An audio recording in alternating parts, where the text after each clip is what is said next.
All right. Another week, another set of bad actors, and I think you all know the score by now. I'm here in person with the one and only Matt Bromley. We're down at RSA. Look at this. Look at this. We made it. We made it live. We're real. Time. Yes.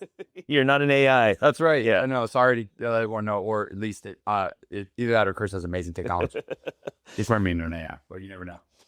So what is it? It's day 2 of the actual conference going. This is like day 4 for me being down here. So I think it's actually day 3 of RSA. Monday night kind of doesn't count, but it kind of... Oh, I gotcha. Yeah. Like a social thing. Yeah. Yesterday was the big day, Expo unveiled and everything like that. And then today's day 3, or it's day 2 of Expo being open Right. full day. And But day 3 of the actual conference. But for some of us, we've been here for a while.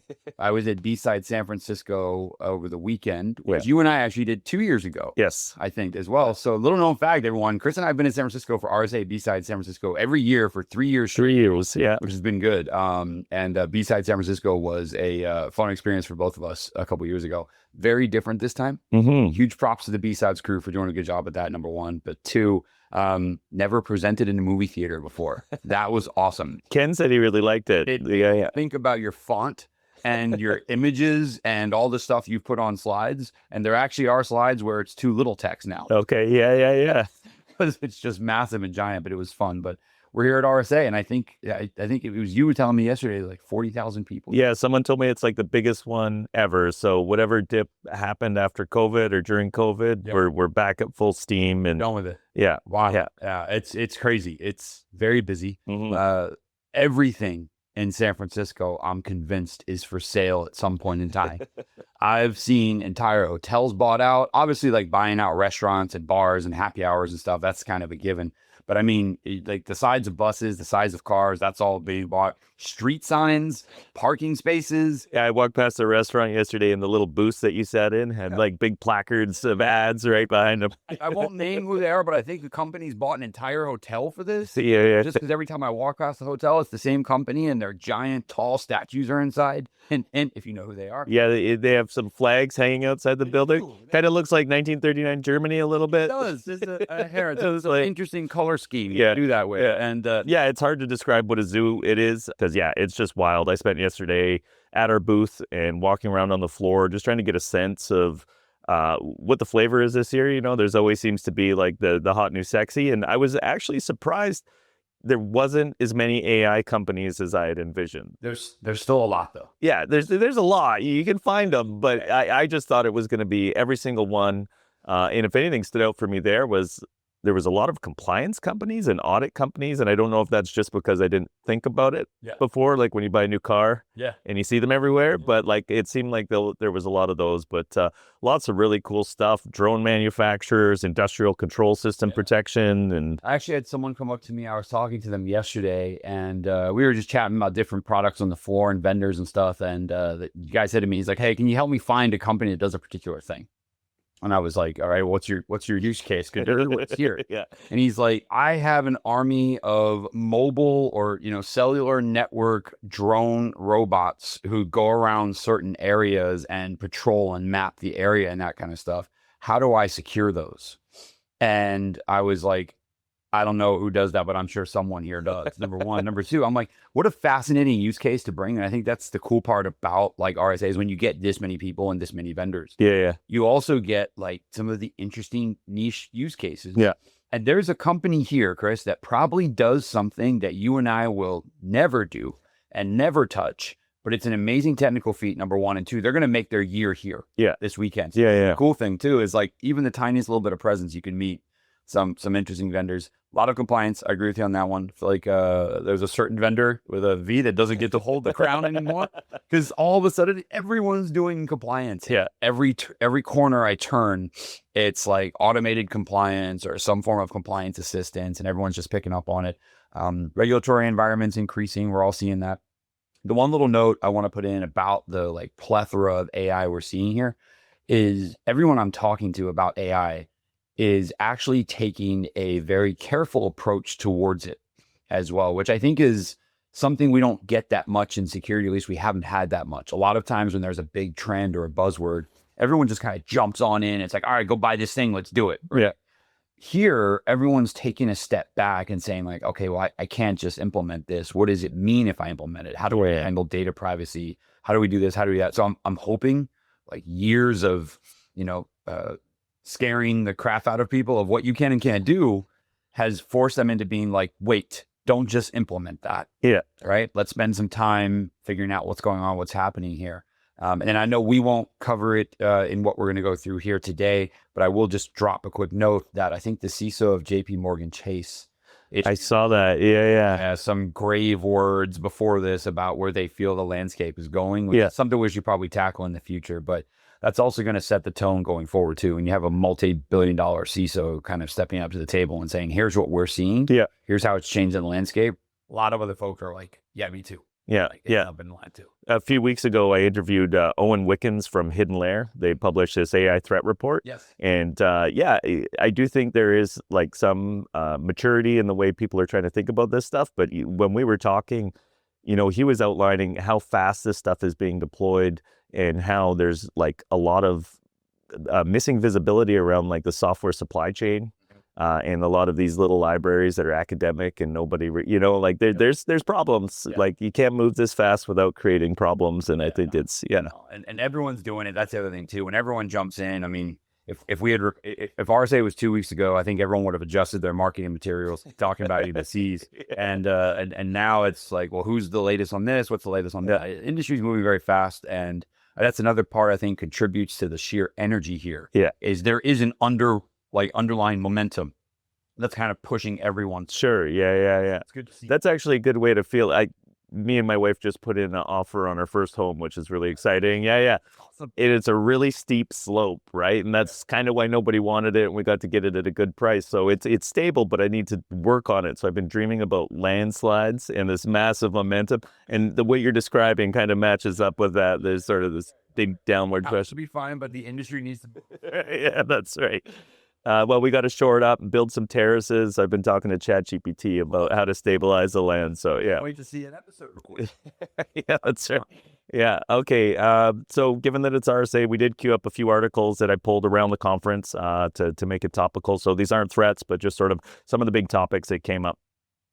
So first one, there was a talk given by Department of Homeland Security Secretary Kristi Noem, and she provided an update on the future direction of the Cybersecurity Infrastructure Security Agency, or our much-loved CISA, under the new Trump administration. Speaking to a security-focused audience, Noem made it clear that the federal government cybersecurity strategy would now emphasize enforcement over expansive operational reach. She stated that CISA's role is no longer to address every problem or act as an arbiter of truth in public discourse. This is a direct shift from the agency's controversial activities during the previous administration, particularly its handling of misinformation around the 2020 election and the COVID-19 pandemic. Noem described past CISA material as inappropriate and pledged to return the agency to its core mission of infrastructure defense. One notable operational shift is CISA's reduced focus on securing U.S. elections, a decision that comes amid broader political debates about the agency's authority and role. Noem also defended the appointment of Sean Planke as the new CISA director, despite ongoing Senate resistance. She framed him as essential to realigning the agency's priorities. In addition to redefining mission scope, budget cuts are already being implemented.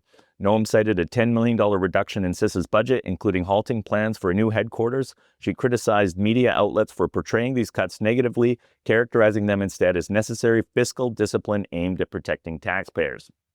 Well, Matt, I'm not sure if I quite agree with every sentence in that summary there.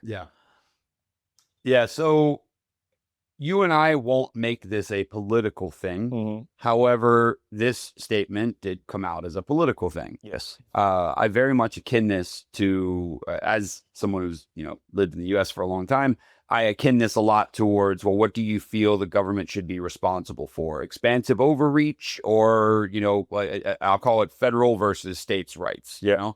Small individuals let the people do their thing versus a large, expansive oversight. And I think the comparison there is what I got out of this was CISA for a long time, in certain opinions, has been an expansive, overreaching, kind of large, dominant force inside of the world of federal cybersecurity, which has, undoubtedly spilled into private cybersecurity as well. CISA has been regarded as an expert in many means, but I think for a lot of folks, that was because of its adjacency towards national security. Sure.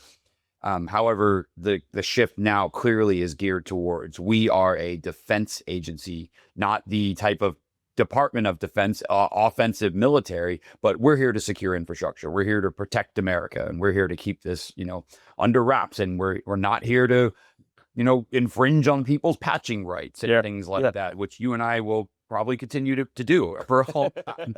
But I viewed this as, I think, just to be frank, a little bit of an alignment with the political goals and motivation of the current administration. I'm not choosing sides. I'm just saying this type of statement, it's very critical of previous administrations without giving successes where those were. Of course, it's critical of election security and stuff like that, because that's a hot political topic. And I really personally just wish that, something like CISA was able to kind of stay out of that fire. Yeah. If you will, I would have much rather have been like, you know what, we were fine with you paying for CVEs, assisting the FBI with patching outdated Outlook servers and offering guidance and the KEV and stuff. Like, we were cool with that original position. My heart goes out to the folks at CISA who were part of that $10 million budget reduction. I'm assuming jobs were part of that. Yeah. If the plans for a new headquarters have caused a construction company to no longer have a contract, I'm sorry to hear that too. But the flip side of it is a government administration. Yeah. It is therefore subject to whatever its overseers want it to be. Yeah. And this is the path they've chosen for it now. I hope one day we'll see a return of a more, prolific CISA that is, speaking at keynotes at RSA and showing up to Black Hat, and kind of the things that Jen Easterly did that you and I had talked about before. I would love to see that type of presence again, just because that's the type of cybersecurity oversight agency I want to see.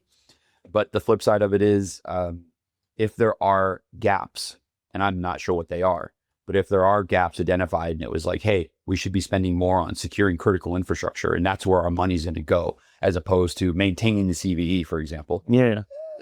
I can't argue. Both need help. Yeah.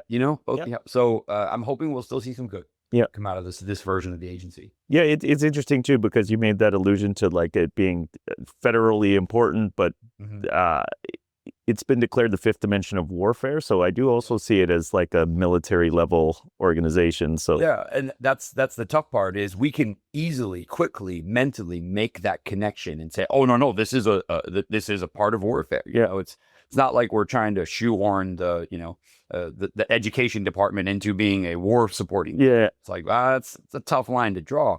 But if you're like, no, this is cybersecurity. Yeah, it's an easy line to draw in there. But at the same time, do we need, and I'm trying to extrapolate what I can out of this statement here, do we need an agency to come back and secure the power grid and assist with that? And if that's their sole mission, we do. Yeah. Like, we do. So it's hard to choose, can you please be this much offensive and this much defensive? Because they can say, we're going to be completely defensive. Yeah.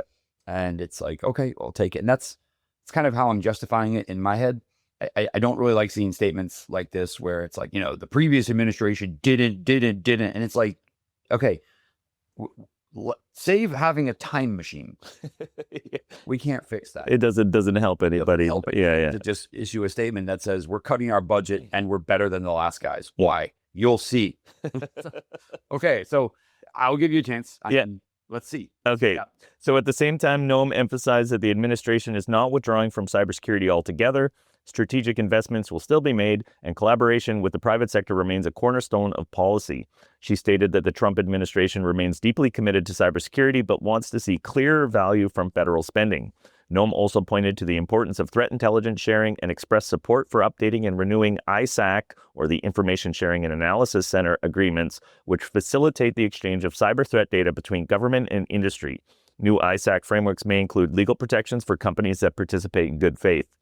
That sounds pretty good. That's the one I'm actually okay with. And again, it's goes both ways, where you can have an article that says, hey, here's the things we're going to cut. And then in the same say, you could say the ISACs have been suffering. We're going to add more to that. Yeah. I'm like, I'm actually a fan of that. Yeah. I didn't think they were suffering. Nothing's black and white. I think that's like besides every story. Yeah. Right? So Noem concluded by reflecting on the agency's evolution since its creation 6 years ago, noting that it was launched without a playbook. Now, she said, there's an opportunity to reassess what's effective. This reassessment includes a call to action for the private sector to actively contribute to shaping the next phase of U.S. cyber defense. While specifics around new services or initiatives remain pending, Noem pointed to the upcoming Trump budget release as the place to watch for further details. The message overall was one of streamlining, reduce mission creep, cut costs, and maintain a lean but responsive cybersecurity apparatus grounded in public-private cooperation.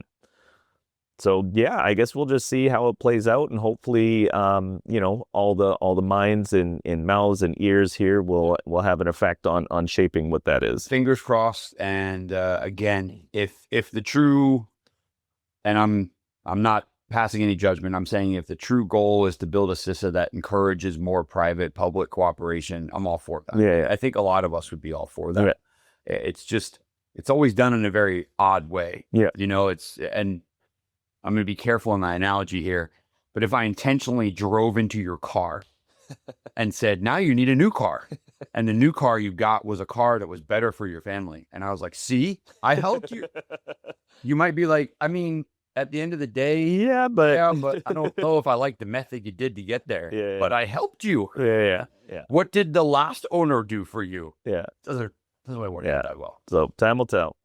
Okay, so during the panel discussion titled AI and Cyber Defense, Protecting Critical Infrastructure, which brought together federal research leaders to talk about how AI and automation are being leveraged to address mounting cyber risks across the U.S. critical infrastructure landscape, speakers included DARPA's Kathleen Fisher and Rob McHenry, Vincent Tang from ARPA-I, and Jennifer Roberts from ARPA-H. Their collective message was that while the cyber attack surface is expanding rapidly, both in scale and complexity, advances in AI present a real opportunity to counter these threats.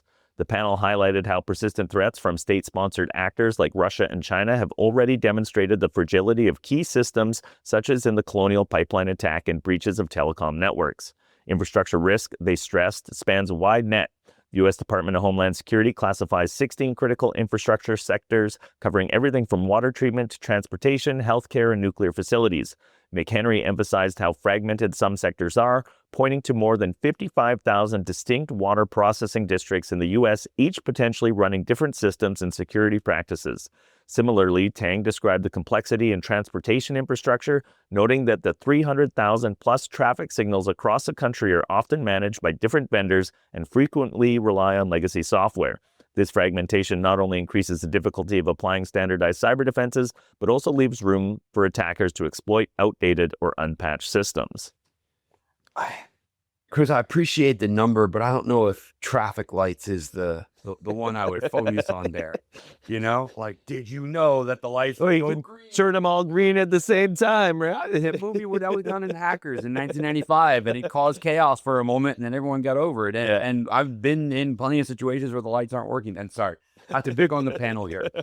I agree with the beginning part of this. I think there has been a significant misunderstanding on the low end of just how valuable AI can be for defenders. It's very easy because it's flying around as a buzzword, and this city has AI all over the place right now, right? But there's a lot of defenders I run into. I mean, this isn't a boastful moment. Quick story. I taught a workshop at B-Side San Francisco about using AI for detection engineering. If anyone's a listener and you attended, thank you so much. I had someone talk to me who works in the energy sector.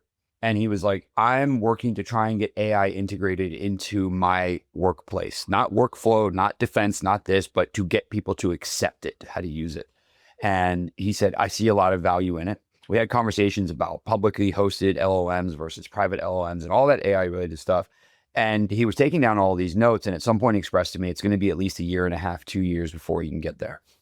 This is basic integration. Yeah. I'm not talking having AI take over the energy sector. Yeah. I'm not talking having AI run his plants. I'm talking clean this email up for me. People trusting chat prompts and stuff, like basic stuff, Yeah.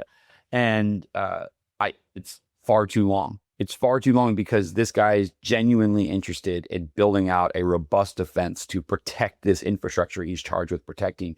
And one of the most powerful tools he's got at his disposal, which, the adversaries use every minute of every day, he's not allowed to use. And it is sheer lack of understanding and misunderstanding by his executives or his bosses. And then it's just an outright industry refusal. We don't trust that, so we don't want to use it. Yeah. before anyone jumps down my throat, I'm not saying you should just trust everything that walks down the door, but I do think if you're in charge of an infrastructure facility, you should at least be accepting to learn about something. Yeah. Say, hey, let's get together, some sort of, How can we do this better? Where are the holes? What can we fix? actually do this. Yeah. It's possible for us. I'm not saying bring in a sales rep from a company. I'm saying sit down and ask for an independently run training. Sit down and ask for an independently run webinar or conference where you can ask open questions, talk to your local groups, not ISACs and cybersecurity vendors, but talk to your peers and say, hey, is anyone doing this thing? And if not, should we build a consortium to do it? Because the adversaries are doing it and I'm paying people to defend against them. And I'm literally asking people to show up to a gunfight with a stick. To asymmetric warfare. Oh, it's asymmetric would be polite at this point. Yeah. It is so wildly, drastically torn apart that I know some folks who are like, we're just waiting for a nation state to turn the lights off. Like the assumption of breach is already there. Yeah. The assumption of compromise is already there. So if we're just sitting back and waiting, it's like, why not use the tools at our disposal? So I don't want to harp too much on this one. I'm glad to see panels like this picking in on infrastructure as a key sector that could benefit from enhanced AI-led security and AI-led decision-making. But I think boots on the ground are running into far much more resistance and numbers I'm not picking on it. I'm just kind of like, did you know all the traffic lights are managed independently? I don't need that statistic as a way to guide, here's what it should look like. I need, let's say hypothetically there's 300,000 traffic lights in this article here. Let's say there's 20,000 independent operators. So they each have 60 lights to their name or something like that. I need 5,000 of them to come together and to say, we're going to band together and do this thing. Like I need some sort of industry momentum to come together and say, we're going to harness this thing and take advantage of it. And it's like, oh, well, no one else does that. And it's like, yeah, but if you ask Henry Ford what his customer wanted, they said a faster horse, right? So someone somewhere has got to step up and say, we're going to harness this thing. We're going to come together. But how do we motivate them, right? I guess that's like a legislative thing because it's going to cost money to get together and come up with a plan and change things. And if your lights have never gone off, like why are you going to do it? Apparently, we have a brand new CISA who's focused on guiding the future of infrastructure security. No, jokes aside, it's not going to be a financial motivator. I hate to say it. Yeah. It's not going to be a financial motivator. I don't know how much you get paid as a traffic light operator. And I'm not talking about a person, I'm talking about a company. Yeah. I'm not sure how much you get paid for that type of thing, but if there's no financial incentive, then make it a regulatory one. Yeah. I mean, taking an executive branch stance of cybersecurity as a critical element to us must go hand in hand with, we're going to use AI to get there better. Yeah. Because everyone else is. Yeah. And if you want to at least make symmetric warfare a thing, if you want to get better, well, that's advanced top secret studies we don't know about yet. But if you at least want to play fair, right, get on a level where everyone else is using this thing, because I promise you, everyone else is. Yeah. And for us to just kind of harness it in a weak way, or to say like, oh, you can ask ChatGPT to optimize your shopping list, but don't you dare ask it how to optimize your business plan. Yeah. It's a weird stance to take, I think. Yeah. Yeah. I asked somebody much smarter than me once why we haven't had an actual infrastructure attack, given that things like Volt Typhoon have been in networks and stuff like that. How come nobody shut anything down? How come we haven't had a major thing like Colonial Pipeline, but that's financially motivated? But why hasn't there been a nation state? And he said mutually assured destruction, because we're also up in their shit too. Possible. But at the same time, it's like, okay, so we all turn each other's lights off when we stop the water from flowing. Nobody wins. What's next? Yeah. Like, okay, so if that's the goal, right, then why do we all drive carefully on the roads? Because I don't want to get in a car accident. You don't want to get in a car accident. So it's in both of our interests to just play nice, despite the fact we're driving a 2-3 ton vehicle that we could easily just mow people down with, mow people down with if we wanted to. Why do we do that? Because we don't want the consequences, financial, jail time, criminals, whatever it might be. Yeah. We don't want to deal with any of that kind of stuff. So the incentives are much different. And you can't incentivize critical infrastructure improvements that way. And I also feel like if we were to just slap a bunch of regulations down and say, you must do this and that, there's going to be, speaking from a U.S. perspective, U.S. government regulation enforcement timeframes are measured in years. Yeah. So if I'm a traffic light operator and someone's like, you need to upgrade all your systems to deal with a nation state threat, I'm going to say, I'm going to wait until you actually enforce it. and then I'll do my thing. And until then, I'm just going to keep collecting. And how big do you think the enforcement agency is going to be under the new administration? I mean, they're not asking for new traffic lights. Yeah. They're asking for a back-end infrastructure that no person sees Yeah. to get better. Yeah. So do the lights still work? Do people still move around cities? Yes. Okay. So I've done what I've been asked to do. And this is the tough ground. Yeah. There's always a but what if for everything that needs to be improved. But there's always the other stance of, does it work? Yeah. Like, are we still getting power? Yes. Okay. So what's the problem? Well, you need to be more secure. Why? Because someone's going to attack you. Okay, go ahead and attack. But no, don't you want to be stronger? Maybe. I mean, and I'm being a little facetious. Yeah. But at the same time, revenue being the largest generator, Motivator. Yeah. compliance requirements maybe being the second. Maybe it has to be a compliance regulatory thing, but it's just going to take too long to get there. Yeah. There's it's funny because we talked about a lot of compliance and regulatory presence here at the RSA. And I mean, okay, so everyone must have MFA. Okay, check. What's next? Like what do we do now? Oh, okay. You're certified. You're compliant with a thing. Okay. I mean, literally it's the week of the year that everyone hates the most. And there's companies here to say, we make that week better for you. Yeah. But it's still the week of the year that Everybody hates the most. Yeah. So how do we lessen the pain? Do we take away the pain? Or do we find another way to get to where we want to go without it being painful? That's, I think, really the quintessential question. Is, how do we get better without forcing people to do stuff they don't want to do? Right. Okay, so on the healthcare front, Roberts focused on the disproportionate risk posed by the sector's dependence on open source software, noting that around 40% of it contains known vulnerabilities. The risk is amplified by structural challenges. Approximately a third of U.S. hospitals are at financial risk, and rural hospitals in particular operate on narrow margins that limit their ability to implement robust cybersecurity practices. Compounding the issue, critical medical devices like MRI machines or pacemakers often need continuous uptime, limiting opportunities to apply software patches or firmware updates. In some ransomware cases, she noted that entire hospitals have had to shut down operations, underscoring how cybersecurity failures directly translate to disruptions in care. For transportation, Tang emphasized the need to embrace innovations like AI and automation while maintaining strong security standards. He pointed out that sectors like highways, ports, and aviation are already receiving increased attention from the Department of Transportation, which is building out tools and threat models.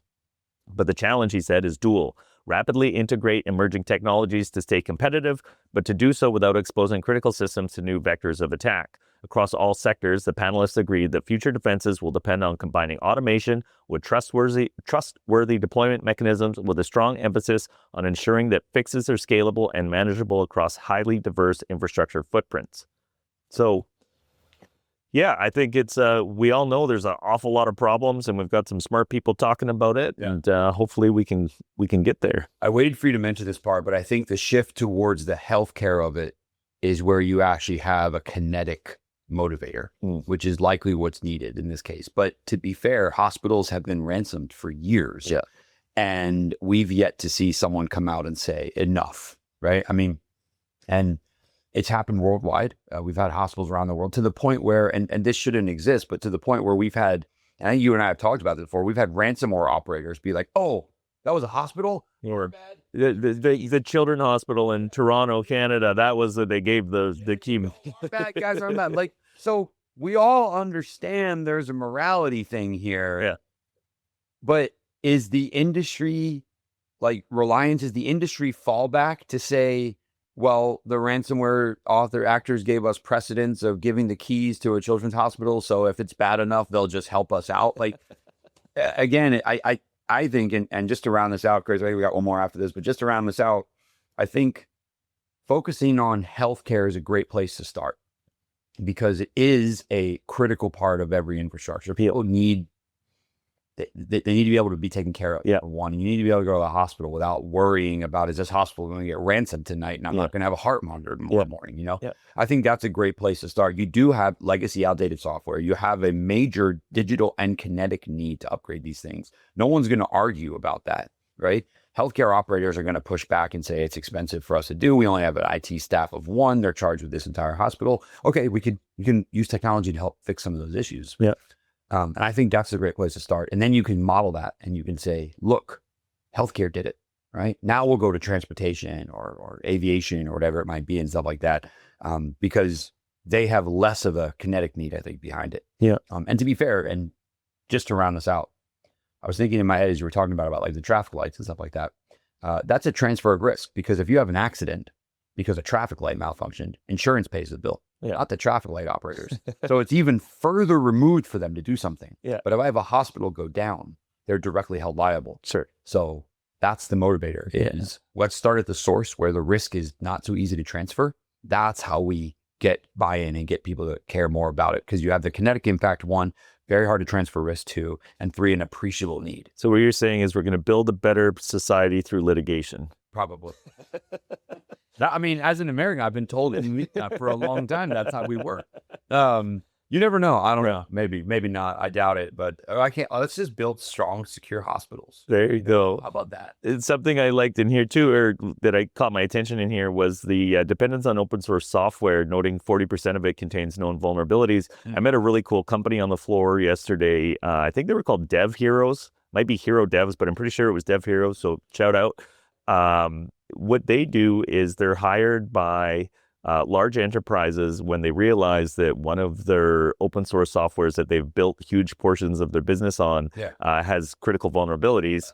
And so I think they make pretty good money. And he said they come in and then they fork that now non-supported open source project and fix it and pick up support. But sadly, it stays forked in private from what I understand. But it seems like a very interesting, useful, and somewhat lucrative business to do. Yeah, that's an interesting take, actually. I mean, it almost feels like a license diversion at some point, where you're like, this, someone made this thing. Well, I made this.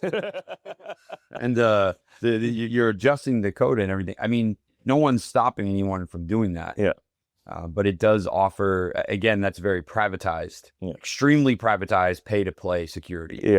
So if I'm a competitor to that person, and I don't have the same benefits of that, I'm running an open source or a vulnerable open source library, and I get compromised. The other guy's like, haha, we defended ours. And well, from the business side, imagine like you're already getting paid to do it for this one person, and then another person knocks on your door about the same software stack.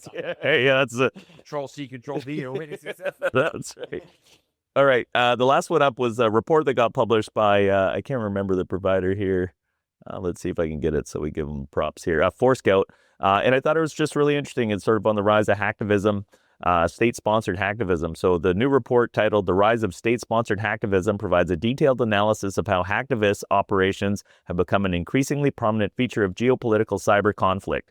The research focuses on the year 2024 and identifies a clear transformation in hacktivism from ideologically driven grassroots activity to state-aligned or state-sponsored operations that primarily target critical infrastructure. Among the 780 documented incidents, a significant majority were DDoS attacks, with nearly all targets falling within the realm of government, transportation, and financial services infrastructure. The study analyzed 4 groups: Blackjack, Hindala Group, Indian Cyber Force, and No Name 05716. All activities in conflicts surrounding Ukraine, Israel, Palestine, and India, Pakistan, and each showing strong ties to the respective state or ideological backers. These groups differ in techniques and focus. Blackjack, likely aligned with Ukrainian interests, has conducted high-impact attacks on Russian infrastructure, including military networks and municipal sewage systems, sometimes employing custom malware like Foxnet. Handala, that's with an X, just so you know. Handala Group, supporting the Palestinian cause, has carried out ransomware and data leak campaigns targeting Israeli institutions, including radar systems and key industrial companies. Their operations have been accompanied by an international public relations strategy, utilizing websites and Telegram channels to amplify their messaging and psychological impact. Meanwhile, the Indian Cyber Force engaged in defacements and surveillance system hacks across South Asia and beyond, often driven by historical and religiously charged grievances. These defacements serve not just to breach systems, but to visibly signal political retaliations or dissent. So that's like what's so fascinating about this stuff for me, as we see the nature of like warfare and conflict evolve, is, having, something like a public relations campaign aligned with this cyber action to amplify not only the effect on the systems, but like public opinion, because that's really where politics are shaped. Yeah, I find this actually to be a really a very interesting kind of take on a lot of these hacktivist groups. For years we've described and labeled hacktivists as almost kind of independents. I think it was really like Anonymous and LulzSec that kind of started out as this. That to me, those were kind of like some of the and goes back decades before that, but some of the most prolific media coverage carrying groups like the LulzSecs and the Anonymouses, Anonymi, I don't know, who were carrying, conducting these very anti-corporate, defacing level attacks and stuff, and it was like us against the world. And I feel like those techniques have just then branched into these threat groups. And what I find funny about this one here, Chris, is really, I'm curious, if you start one of these groups, do you like reach out to the country that you're trying to affiliate with and the cause, and you say, hey, we believe in you, right? And you just do all this stuff, and then you just kind of wait for their silence, right? Silence is a form of agreement. Like, do you support this group? Nobody I know works there. And it's like, that's not what I asked you, oh, look, a new laptop just showed up in my house.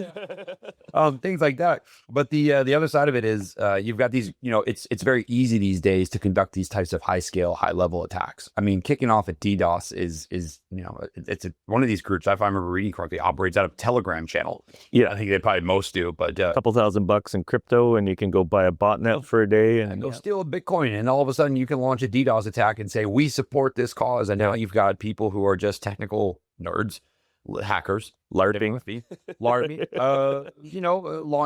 launching things in the name of causes. And I wonder if that is like a motivation to keep the magnifying glass off them a little bit. I've always kind of taken this interesting approach about hacktivist groups mentally, which has been, if you believe in the cause so much, go sign up, right? Go sign up and go join that nation's military or something. Okay, well, I'm not a member of that nation. I'm not a citizen, so I can't do that thing. So I've decided in support of this thing to launch this hacktivist group and do a whatever. And I'm like, oh, wow. I mean, that's pretty bold, to sit in another part of the world and say you agree with a cause that's somewhere else, whether it's religiously fueled or governmental or whatever, to launch an attack and say, hey, I believe in this group, right? Or is it, some splinter faction of a nation state military who's like very hands-offy, but under the wire is actually like, we need this stuff done. Yeah. Kind of thing. And I've always wondered about the differences between those, because I assume. I'm sure you have both, right? There are people that are very ideological and do things because they believe in justice and, stuff like that. But I'm sure there's some dark money that moves around too. And I kind of feel like it's like the, when the military hires the private operators to assist with like bodyguard duty and stuff. And I'm like, but you're already there. Yeah. Like, that's there. And I'm like, but those are all your friends. Was it Blackwater? Something. Yeah. And that's kind of the stance that I take about these. We obviously don't know because they're not publicly traded organizations, but I've often wondered how the origins of these start. But to go forward and towards Four Scouts report here, talking about who these groups are, it is shaping very much the political landscape here. You've got not just an official body passing down a message, but now you've got these side splinter groups causing a technical outage or causing technical influence towards us. And I think it's actually pretty influential, more than a lot of other folks may realize. I'm looking particularly here at like the Indian Cyber Force. I'll pick on them. They're the only one that is, I think, it's interesting. They're pro-India and pro-Israel versus No Name 05716, which is anti-Ukraine, and Handala is as pro-Palestine. Blackjack is Ukrainian, so anti-Russia. I mean, there's a whole bunch of stuff going on. The Indian cyber group, just to quote here, engages in aggressive online activity, frequently utilizing platforms like X and Telegram to claim responsibility and interact with its followers. That last little bit right there kind of extends it past just a solely destructive group. It's recruiting now, right? Imagine you're on X and you say, hey, we're responsible for this thing. And someone's like, let's go. Some young guy, buddy. Yeah. And here we come back to like social media being the ultimate uniter, right? It's never been my experience, but simultaneously the ultimate divider. Yeah. But, what it does is it changes the types of presence that these movements can have across the world, which has been something that's kind of fascinated me for a while, is how these groups have been so influential. So if I go back to my origin of this article of how did they actually get started, if you are a political force or a government agency, and there's this side splinter thing doing something that supports your cause, and they're gaining their own momentum, and you don't have to task your military officers with launching a DDoS attack. They'll do it for you. Yeah. Do you have an incentive to shut them down? Yeah. Or you really don't. And I think that's the interesting social political trend that they've caught on to is there's enough support over there that we're not going to get taken down by those authorities. Yeah. And if we don't get taken down, is that a form of acceptance? Yeah. And I think that's what a lot of these groups are kind of. It's kind of like in Russia, you see a lot of these financially motivated threat actors operating, and there's kind of this rule that they don't operate in Russia, we'll leave you alone. And so what it does is it brings money into their economy, and it also sows, disorder into the adversaries around them. So, and if you ever, I mean, who do you ask? Like, you don't go to Putin, obviously, but do you ask someone in charge of, Russian domestic military operations, like, do you, or military oversight or whatever, what do you feel about those groups? What groups? Yeah. It's very much like, exactly who they are and what they're doing, but it doesn't benefit you to arrest them. It doesn't benefit you to extradite them. It doesn't benefit you to do anything. So you just let it go and leave it alone. Meanwhile, they go stronger. You and I are talking about it month after month after month. And all of a sudden this comes out and someone's like, this is a state-sponsored or state-adjacent group who's doing a thing. And you're like, wow, when these guys started years ago, it was just a bunch of like ragtag hackers. Yeah. Now they're being lumped in with all this stuff. And I don't ever know if that was the intention. Maybe it was. Yeah. That's kind of the fascinating part for me about all this. Yeah. Just how quickly they get thrown in the political mix of things. And next thing you know, it's like, we're here talking about this group, and I'll pick on like no name 05716, whatever the name comes from, right? Russian activist group, active since March 2022, launching large-scale DDoS attacks against organizations in Ukraine and nations that support Ukraine. There's no need for anyone who's anti-Ukraine to disavow this group or to, ridicule them. One. Yeah. Two, it also causes other agencies and other companies out there to say, you know what, we're not going to side with them because if we do, we're going to get attacked. Sure. Attacked by who? I don't know. And that's the problem. Yeah. Right? I don't know. Are you going to get attacked by Russia? We may not be. Yeah. It may be a group of loyal supporters from who knows where coming after us. And that scares the pants off people. Yeah. That's the real impact these groups have is you can be just, hey guys, we support. We're going to do a bunch of DDoS attacks. Are we sponsored by the government? No. We're going to steal some crypto. We're going to launch some info stealers, and that's how we're going to get our money.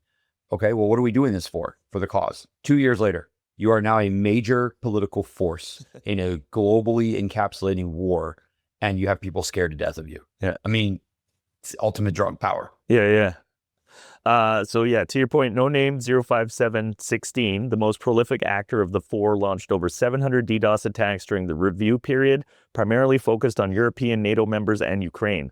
This Russian-aligned group is deeply involved in the DDoSia project, a pro-Russian campaign that combines ideological and financial incentives to crowdsource attacks. While its direct ties to the Russian state are not definitively proven, links to known APT fronts like the Cyber Army of Russia Reborn, associated with Sandworm, suggest a high likelihood of coordination. These operations are systematic, high volume, and broadly targeted, setting no name 05716 apart as a key vector in hybrid cyber warfare. The report forecasts that such attacks will escalate in 2025, with DDoS remaining the preferred method due to its ease of deployment. However, more advanced attacks on OT and IoT systems, such as those seen in the Blackjack and Handala campaigns, are expected to rise. Critical infrastructure will continue to be the primary target, particularly in regions involved or in supporting active conflicts. Finally, the analysis anticipates increased use of faketivism, where state actors adopt the appearance of independent hacktivists for plausible deniability. This blurred line between activism and statecraft will likely make attribution and response even more difficult in the coming year. And then you layer on top of that false flag attacks.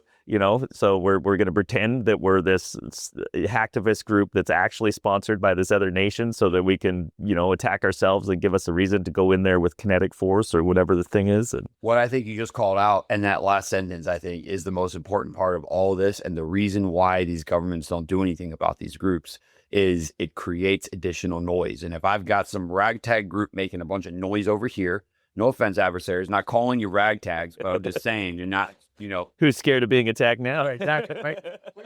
That's how I feel on Reddit. Yeah. I'm already getting so many phishing emails a day. I'm not worried about it. But that create a bunch of noise over here, and then the legitimate military-sponsored, state-driven, state-directed group can go over here and do a thing. Yeah. And then it's really hard. Attribution becomes really We're fuzzy. responsible Yeah. for all this. No, Yeah. we weren't. We don't know who that group is. So we'll see what it shapes into in the future. But a hat tip to the folks at Forescout for putting this together. What an awesome review period and an amazing thing to dive into. I think, as I mentioned, hacktivist groups often get like the mosquito response. Let's get out of here. But in this case, you're zooming in on like, no, these groups are a serious threat. It's a growing threat. Yeah, yeah. Awesome. Hey, man. Always a pleasure. Yeah, thanks for coming by. This is early in the morning, too. So, like, we did the thing at RSA. Which now, yeah. So I hope we'll try and get this published soon. I'll try and get some video footage from the floor. And, yeah, we'll talk to everybody next week. Take care, everyone. See ya. Yeah. Bye.